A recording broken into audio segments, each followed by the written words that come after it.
Good morning. Derek Lambert here, host of MythVision. I wanted to discuss briefly why I think some people have a beautiful God. They cannot imagine or see why. Why would I think God doesn't exist? Or why would I go out of my way to be critical of the Bible or poke into these things and show the flaws? And the reason I think a lot of Christians feel that way is they have a perception of their deity that is this all loving, really desiring to want to help and save everybody. And I want to stillman that so that people understand I know what that's like. Before I became kind of Calvinistic, my perception of God was that he really wanted to have a relationship with everybody.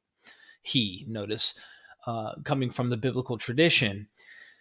But I didn't really notice how ugly some things are in the Bible.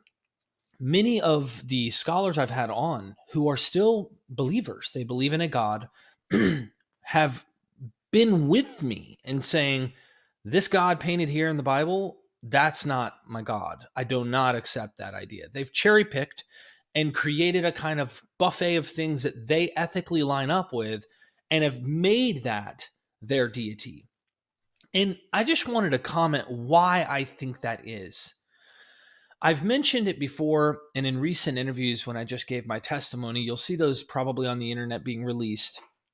I talk about John Wathy, the scientist who talked about pretty much humans are formed in their mother's womb for 9 months. Everything they need comes from this higher power called mom. And they literally neurologically are being wired to recognize faces. They're literally growing in the belly, knowing voices, the whole nine. And we assume we hear the voice of God, or we want to see the face of God right now through a glass dimly, but then face to face, right? Many of the biblical things that are being described about God and the relationship between mankind and God really tap into this natural process of birth in the human and that yearning desire of the child for its mother. The father plays a significant role as well. And lots of scientists have gone into this, but I want to make the point that the mother usually has always the best interest at heart for her child. And I think what we've done as humans is we've applied that nurture, psychological, emotional, the whole nine baggage of our mother, and we've applied it to a deity who wants to look after us, a tender, loving father. Um, all of those attributes are natural. And so the perception of most people's deities that I hear that are not understanding why I'm doing what I do or poking into this is because they have that mother type God, that loving, I really want to save everybody. I really am compassionate. What tends to happen, and the struggle I find, is the more they take serious the Bible, the more they find themselves having to refuse or reject the interpretation of some of this stuff. They want to try and gymnastics God out of certain ugly things, or they cherry pick and choose to still hold on because they love the perception of the God that they have. And that's what gives them comfort, meaning, purpose, the whole nine. I would say that that God is a reflection of them. These people are beautiful people. These people have the best of intentions. They really want this amazing world to be. They really wish bad wasn't there. They think their God really, really loves and wants the best for everybody because that's really what they want. And I found myself, when I became a Calvinist, recognizing text where it says that God hates. And there's the predestination idea. But that God actually hated Esau, but he loved Jacob.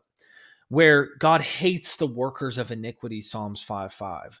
And when I saw that God hates, or some of the very ugly concepts, I had to swallow a deity that just was really, really rough around the edges and very harsh, which also made me a bit calloused in the way I tried to perceive the world. But it didn't work because at some point I realized that there were people in my life that I loved that God probably didn't love because they weren't going to accept my message of Jesus Christ, the gospel, the whole nine. And it really did dawn on me. This wasn't the tipping point, but it dawned on me. Do I love some people more than God? And this was an honest question that I had. And so I ended up, coming to a conclusion where eventually I couldn't recognize and square myself with that kind of deity. So I want those who are skeptics, who are atheists, agnostics, critical of the God of the Bible, to recognize that most people who are reluctant or resistant to the ideas we bring, first of all, they don't know another option. It's pretty much all they know. Without it, they feel like all purpose and meaning in life are gone, because what I think they're doing and not realizing it is they would have to reject themselves, because their God is truly a spitting image of who they are and what they are interested in doing.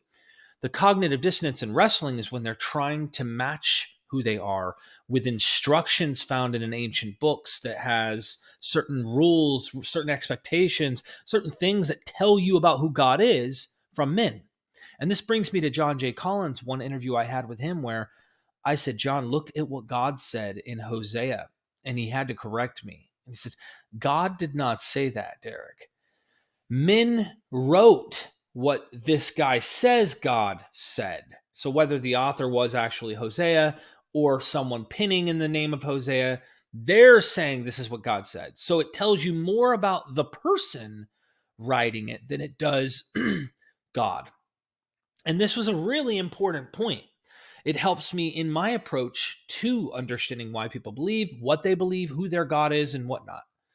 And as you dive into this further, you'll see maybe the ugliness that we find of God is from Israelites who are under the worst kind of conditions, or they're just not very kind people. They want bad to happen, to retaliate against their enemies, or Israelites aren't listening to these prophets, so the prophets are flipping out and their God's going to be angry at them. We see it all the time today. When things don't go certain people's ways, they ask God to come down, come back and punish the wicked and destroy the enemy and things like that. And it's really a reflection of their own emotions and their own what they want and desire.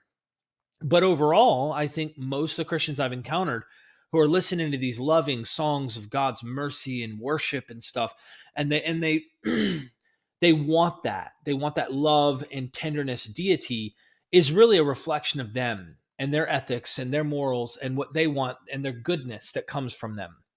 I think we all have a little bit of that. And so I just wanted to make this video to make the point. I get it. Trust me, I get it. And I understand it's very complicated. There's so much to this. I probably give myself symbolism and meaning. Suppose everything boiled down to chemicals and the bubbling of particular compounds and chemicals in my brain, that still wouldn't work in terms of application. The brain and our sight, our vision, our senses, and everything work with shortcuts. We work with shortcuts, so symbolism and meaning to me also still applies. However, I think the source is coming from me, not trying to assume some conscious agent beyond me that's giving me that particular, if you will, meaning and purpose and all of these things that I'm experiencing. And I figure I'd make this little video just to let you know that some people's gods are pretty, and they want to make that the God that they understand the Bible to be. My advice simply would be this: when I'm being critical, I acknowledge that you can still have a pretty God if that's what you want. You don't need the biblical account to have that.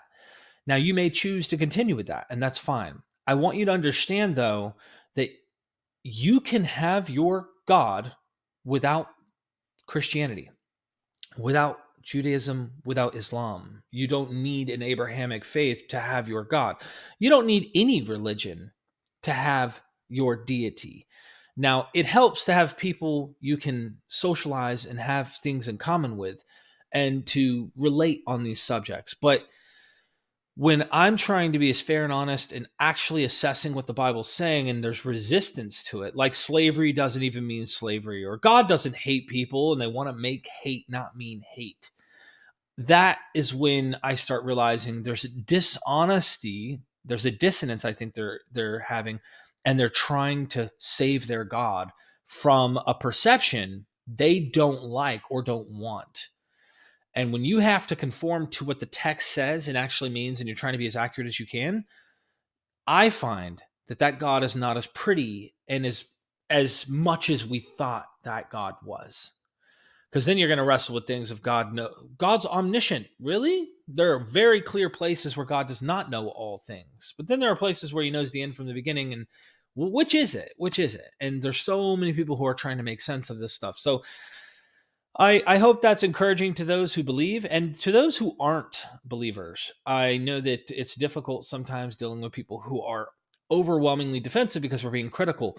But I want you to acknowledge that and see that oftentimes the deity that they're talking about that's loving and caring is really them speaking about their mother or their father or their own perception because they're good people. But they're making those leaps, right? So we're like, no, if there is a God, I need the data, I need the evidence, and I don't have that. And I understand. So both sides try to understand that as much as you can. And I hope that people cherry pick their own deity if they're going to continue to believe. I hope that we don't have to remain in ancient books where ethics were a certain way at the time. Things were normal a certain way at the time.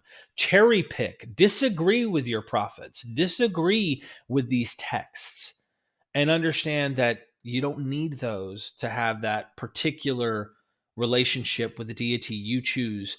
I know that's very heretical, but I think that that's a necessary thing for progress in the human race. Thank you.